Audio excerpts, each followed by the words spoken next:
This is not factionism, this is fakeshanism. Yes, Kancha Gachibowli భూములపై ఫుల్లుగా fake ప్రచారం జరుగుతోందంటూ సీరియస్ అయ్యారు సీఎం రేవంత్ రెడ్డి.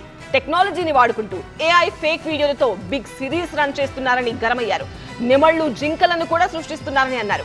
మరి అవన్నీ ఫేక్ అయితే రాజకీయ సినీ ప్రముఖులు షేర్ చేసిన వీడియోలు కూడా ఫేకేనా? అసలు సైబర్ టీం ఏమంటోంది? పోలీస్ డిపార్ట్మెంట్ ఏం చెబుతోంది? ఫేక్ పై ఫైట్ కు సిద్ధమన్న సీఎం నెక్స్ట్ స్టెప్ ఏంటి? మాజీ సీఎం కేసీఆర్ కామెంట్స్ దేనికి సంకేతం?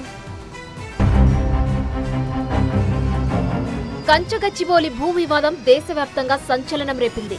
వందల ఎకరాల్లో ఉన్న చెట్లను కొట్టివేస్తున్నారు, పశుపక్షాదుల గోస పుచ్చుకుంటున్నారంటూ ప్రభుత్వంపై సోషల్ మీడియాలో ఓ యుద్ధమే నడుస్తుంది. అదిగో బయటకొచ్చిన జింక, ఇదిగో నేల కొరిగిన ఏళ్ల చరిత్ర ఉన్న చెట్టు అంటూ ఓ ఎమోషనల్ క్యాంపెయిన్ రన్ అవుతుంది. దేశవ్యాప్తంగా పర్యావరణవేత్తలు, రాజకీయ సినీ ప్రముఖులు సైతం అయ్యో పాపం, ఇది అన్యాయం అంటూ షేర్ల మీద షేర్లు చేస్తున్నారు.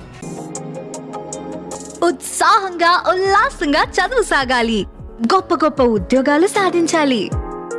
Vignan deemed to be university.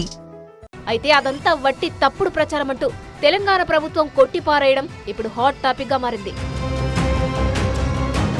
Kanchagachibowli భూ వివాదంపై సమీక్ష నిర్వహించిన సీఎం రేవంత్ రెడ్డి కీలక వ్యాఖ్యలు చేశారు.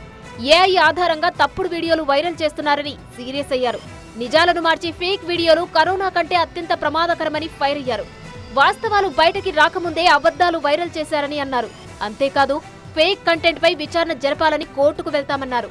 ఫోరెన్సిక్ టూల్స్ ను సిద్ధం చేశాం, ఇక కఠిన చర్యలు తప్పవని హెచ్చరించారు. జింకలు నెమళ్లతో విడుదలైన వీడియోలు ముమ్మాటికి ఫేక్ అని పోలీసుల ఎంక్వైరీలో తేలిందన్నారు సీఎం. సీఎం కామెంట్స్ పై ఆసక్తికర చర్చ నడుస్తోంది. ఫేక్ కంటెంట్ తో నిజంగానే సోషల్ మీడియాలో విషప్రయోగం చేశారా? నెమళ్లు జింకలంటూ లేని వాటిని క్రియేట్ చేశారా? భూములను ప్రభుత్వం తీసుకోవద్దనే కొందరు నెగటివ్ క్యాంపెయిన్ రన్ చేశారా అంటూ చర్చ ఊపందుకుంది.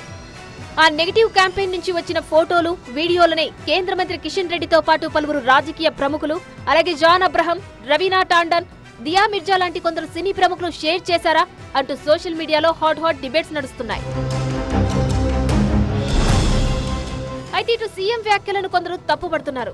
సోషల్ మీడియా వేదికగా పలు వీడియోలు రిలీజ్ చేస్తూ ఇందులో ఏఐ ఎక్కడుందో చెప్పాలని ప్రశ్నిస్తున్నారు.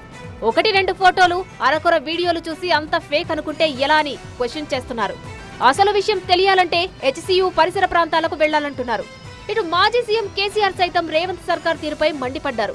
కంచగచ్చిబౌలి భూములపై ప్రభుత్వ దుందుడుకు చర్యలతో తెలంగాణ పరువు తీశారంటూ ఆగ్రహం వ్యక్తం చేశారు. విద్యార్థుల శాంతియుత పోరాటానికి కేసీఆర్ అభినందనలు తెలిపారు. దీంతో కంచగచ్చిబౌలి భూ వివాదం నెక్స్ట్ లెవెల్ కి వెళ్ళింది. మరి ఫేక్ ప్రచారంపై కోర్టుకు సైతం వెళ్తామంటున్న సీఎం కామెంట్స్ తో ఇష్యూ ఇంకెంత దూరం వెళ్తుందో చూడాలి.